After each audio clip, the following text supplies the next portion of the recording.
Welcome to Nannaya news TV. నేను ఆనంద్. ఆదికవి నన్నయ్య విశ్వవిద్యాలయం 13, 14, 15 స్నాతకోత్సవానికి ముఖ్య అతిథిగా ఇన్ఫోసిస్ ఫౌండర్ సుధామూర్తి గారు హాజరయ్యారు. రాజమండ్రి విచ్చేసినటువంటి సుధామూర్తి గారికి సంబంధించి ఆమెను అడిగి తెలుసుకుందాం. మేడం, రాజమండ్రి మీకు అందినటువంటి గౌరవ డాక్టరేట్ దీని గురించి చెప్పండి.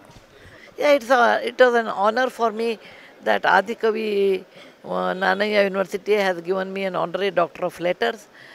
It's a great thing, and I'm very happy about it. It's my first visit to Rajmahendri, and I enjoyed crossing Godavari, and I also Kadim Nurseries. Kadim Nursery is something finest. I have never seen somewhere like that.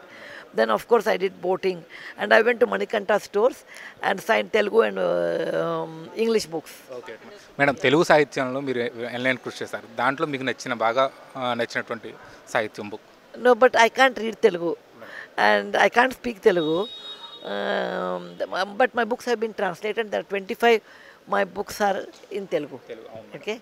Ashok Garu of the Alakananda publication is my publisher. I enjoyed the convocation, was very good. It was short and disciplined, very simple, and our governor gave fantastic speech and very useful words to the students. Telugu సాహిత్యంలో మీకు ఎక్కువ సామాజిక స్పృహ నేపథ్యంలో మీ సాహిత్యం అంతా ఉంటుంది. దానికి కారణం ఏంటి మేడం? దేనికి అంటే మేము ప్రభావితం చేసిన అంశాలు ఏంటి madam? Why do because Telugu is similar to Kannada in terms of the culture and of the people. So I thought let Telugu people read my book. So that is one of the reasons I told from English it has been translated. Thank you very much.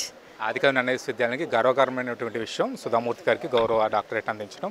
ఈ సందర్భంగా విశ్వవిద్యాలయ అధికారులందరికీ, అధ్యాపకులందరికీ శుభాకాంక్షలు. Cameraman రాజుతో Anand, Nannaya news, Rajahmundry.